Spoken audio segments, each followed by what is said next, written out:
On the Real McCoy. Why don't they bring that comedy back? It's all political. Yeah. Nice to see you. Good to see you too. You're doing a series of tours, aren't you, in terms of entertaining tours? Yeah, we're currently doing some variety shows, and it comes under the heading of the Lion's Den, which is a variety club which we've just started, and the next show is going to be on the 30th of this month, and it's down in Brixton, very much in the community, in the heart of the community. Okay. And we're also working in conjunction with an organisation called the Peacekeepers, who are trying to go out into the streets and really help our young people in particular to stop the killing. We'll talk more about that in just a moment. We've also got presenter and broadcast journalist Janelle Aldred. How are you? I'm very well, thank you. Lovely. Works at ITN at the moment? Yeah, I freelance there at the moment, former BBC. OK, brilliant. And we've got Franklin Boateng, a social entrepreneur and networking guru. Yeah, I do social media and I do seminars called Expand a Brand, and I teach people how to strategize through social media. OK, we all need that. It's that sort of world at the moment. Right, now, we start with this shocking case of a 9-year-old Aaron Dugmore who took his own life after allegedly being bullied for being white by a group of Asian schoolchildren, allegedly. This together with recent statistics that white people are no longer a majority in parts of London and are seemingly leaving the capital in their droves. So are white people the new potential victims of race and discrimination? Is there a white identity anymore? Let me know what you think. We've had loads of you on email. Keep them coming in. Leo? Yes, ma'am. Do you think white people are losing their identity? No, I think maybe what's happening is that a balance is being redressed. I think if you look at history, you'll see that white people have traditionally really imposed themselves on the darker people of the planet Earth, whether they're black, brown, yellow people. White people have imposed themselves, and, you know, all you have to look at is the reality of our so-called identity today, where we're referred to as a minority. In America, black people are a minority. Well, not all white people have imposed themselves, have they, Leo? I mean, you know, there are, there's been a lot of white people that have worked towards abolishing things like slavery. Yeah, but when we're talking about this issue of identity, we got to face the facts. And the fact is that white people as a culture have really imposed this idea that they are supreme, that they are the majority, that they basically are at the pinnacle of everything in everybody else's lives. OK, well, what about you, Janelle? I mean, this shocking case of this 9-year-old child, probably one of the youngest suicide victims in the UK, took his own life allegedly being bullied because he was white. I mean, I think the case itself is absolutely shocking at 9 years old to feel so victimised that you decide to take your own life, whether or not it was for the reasons alleged. He felt marginalised, so that's probably one thing to deal with. When we talk about white people, I don't think we can just say, in this country, white as in just white. It's like black people, there's loads of us that, you know, there's so many different cultures under that one barrier. So when you're talking about white people in Britain, you're talking about Spanish people, Italian people, Polish people. But if you were white, you couldn't set up, say, you know, a white football league or a white music group like black people can do. No, I agree with that, Trish. I think it's like we can say we're black and proud, but when a white person comes and says, I'm white and proud, it's taken in different contexts.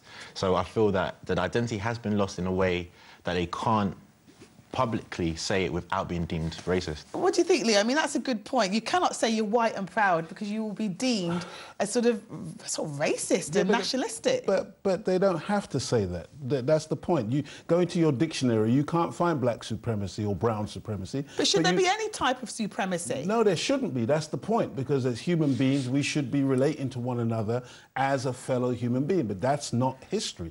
The history has been that white supremacy has suppressed everybody else on the planet.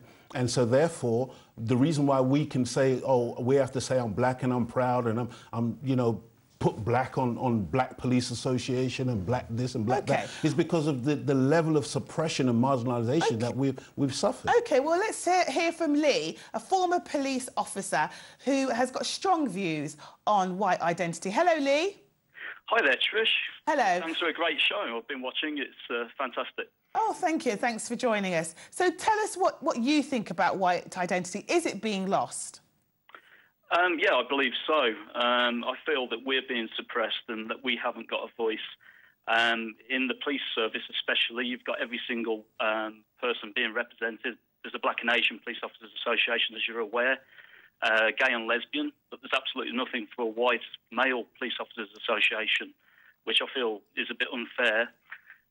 Secondly, what I'd like to point out is that within the police service, I did a bit of recruitment, and was what they call an ethnic insert on the application form, which would help people of an ethnic group how to fill in the form, which I thought was a bit unfair as well. If you're a white person, you weren't given such a form to help you complete the form. OK, 1 second. What do you think, Leo? Positive discrimination? There's, you know, there was a form there that helped black people get in.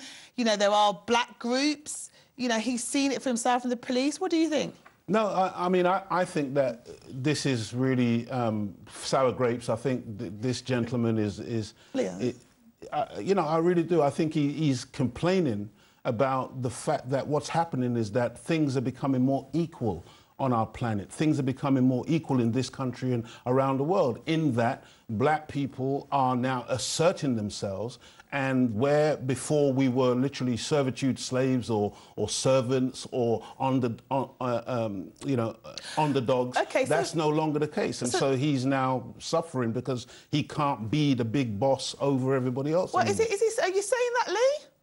I completely disagree with Leo. I think he's on a different planet, to be honest. It's about equality. There shouldn't be any discrimination. I believe that discrimination is a negative word. And I was told by the police service that it's positive discrimination. And I don't believe that brings about a redress at all. I think that it's completely wrong. It's sending out the wrong message, especially within this multicultural society.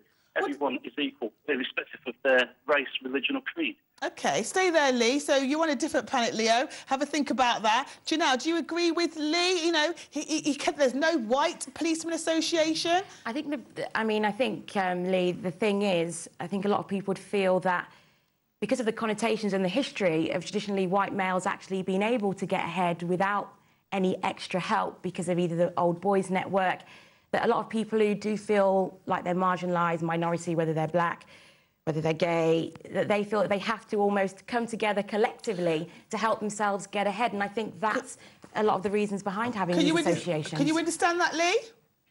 Yeah, I hear what they're saying, but I don't really agree. You know, I don't think they need an extra leg up the ladder, so to speak. People should get there on their own merits, on brain power and on education, and the right person should get the job, whoever it is, irrespective of their colour. So, you know, OK, well, I know Leo's desperate to talk again. Frankly, very quickly. Yeah, I mean, my thing is I just want to ask the question, has any white people tried to set up a sort of organisation or group within the police force? Sorry? As far as I'm aware, yes, and they've been knocked back every single time. And did that come from a white superior officer, or was that...? Yeah. Just like the government of this country, things are railroaded out and people don't get to say. As I say, we feel suppressed.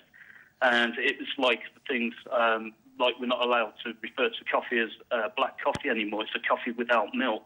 We're not allowed to call a blackboard a blackboard. It's now a chalkboard. Yes, we're not allowed to say bar black sheep anymore. It's bar coloured sheep. And OK, Leo, desperate to speak to you. Just to really quickly tell you, this is the week that one school in Peterborough, 440 pupils in that school, English was not a mother tongue. So it's a kind of strong statistic. Leo? Yeah, I mean, that's quite, you know, these things really do bring a smile to my face because I have black coffee on a regular basis. But what Lee's saying is he's not allowed to call it a black coffee. No, but you've got to understand that none of these campaigns which have targeted black bin bags or targeted black coffee, none of these have been spearheaded by black people. These are white liberals who have jumped in on a bandwagon and created this type of climate, which is nothing to do with us. We have never said as black people that white people can't express themselves. Let's go back to white identity. Lee, do you have a flag? Do you have the St George's flag on your window? I'm not allowed to put it up, or else it's referred to as being racist. There's people who get offended by it. I think it's a lot of history all tied up in the reasons why people don't want to see things like this. And like you say, I've never known a black person say, don't sing bar black sheep. Never. And I think one of the biggest problems with race relations is a lot of people who actually aren't affected by it getting involved and saying, oh, no, don't say that. Can you see Lee's point, Franklin? If Lee goes down the road with a Union Jack T-shirt, a shorter than normal haircut, he's a racist. Could you not... I can see that. I can see that. I can go down the road with a Union Jack T-shirt and a bald head. We've had so many emails. Stay there, Lee. Lara says, I'm white and I don't celebrate being white as much as I do being British. I don't think cultures will ever feel equal because white pride is always associated with groups like the BNP. Paul, white people are not the victims, but that's not also to say they are all racist either. Leo is wrong. Black people are proud to be black. Indian people are proud to be Indian. Why can't white people be proud to be white? Rhonda says, we're not allowed to say things like white and proud. It would be classed as racist. Look at country butter. Country Life butter used to be English butter. Now it's British. You've got the Black Music Awards. Isn't that racist, Leo? No. I think you'll find... You know, if we do a proper analysis, a mathematical look at the thing, that there are plenty of Caucasian people, white people, who are very proud to be white. And this idea that somehow white people are now being marginalised and pushed into the scrubland or something, but But they're not allowed to express it openly. Lee, as a white former policeman, yes? Yes, Trish. Did you feel straight away that people saw you as racist because you're a white man in a police uniform, black people? Instantly. If you're dealing with a black person, you're only arresting me because you're black officer, because I'm black officer, and we got that all of the time. And so it does put barriers up straight away just because of my colour. My colour shouldn't matter. I was there to do a job. Yeah, over 300 deaths in custody, not one prosecution. That's a history. That's why black people feel the way they feel when they see a policeman in a uniform, because of the history, because of what we've experienced at the hands of the police. Leo, you keep saying about black people. I just want to make this you aware of this. There's a lot of my people, fellow countrymen, who are emigrating right now. They're going to the likes of Australia, New Zealand, Canada, because they don't like the way the country is going. They don't feel like they belong here anymore because they're seeing their old England die. The cricket on the village green, the ideals of England being how it was. Well, can I say... You look at the old... One second, Lee. You made your point. 1 second, Lee. If they don't belong here, they don't belong in Australia, then that's definitely not their home, so I don't really understand the logic behind that. But I don't think people should feel threatened by other groups being proud of who they are. Why should me being proud about being black make anyone who's white feel that they can't express themselves? Do you understand that, Lee? Can you see the argument? Why can't Janelle say she's black and proud? Absolutely, yeah, I can understand that. But I just need to point out that people are scared to speak out. You know, they are being suppressed right now. White people, we feel that we can't say this, we can't say that. How many people do I speak to all the time who say, I'm not racist, but they've all got a gripe to point out? So what's the biggest gripe? Do you feel that white people are not in the majority? Because the statistics show that in parts of London, you're not in the majority. Do you feel threatened? Absolutely, and it's not a black and white thing. It's Eastern Europeans. We've got Romanians, Bosnians. Turkey are going to join the European Union, and they come in with their own wave. Who's actually fighting for the English wave, the survival of our people and our culture? The bell ringing, the cricket on the village green. But again, let Franklin speak. No, I think the case here is really about.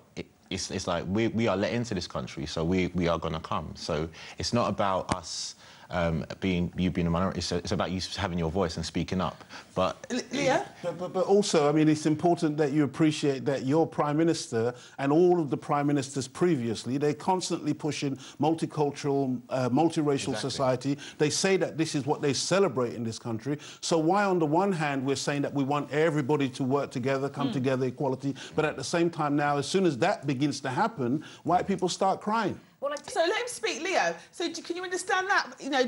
Is it your politicians, our Prime Minister? Should they be downgrading multiculturalism? The politicians are completely out of reality, out of touch with reality, Trish, if I can come in there. What's your ideal, Lee, what's your ideal world? Would you want to see more English, like you say, more English traditions? You'd want to see more flag waving? What do you want? Preservation of our culture. Every country's got its own identity. India, they're proud of their culture. Africa. You go across the globe, everybody's got their own culture and identity. Sorry, Franklin. And they're preserving it and fighting. Well, I believe you have opportunity. You have like the Queen's Jubilee. You have St. George's Day. You have loads of opportunity to celebrate the culture. So, but I do hear what you're saying. Your point is opening that, but there is a great area. It's a good time to point out, Lee, that you're actually married to an Asian woman. I was going to say, I'm absolutely not racist. You know, I'm married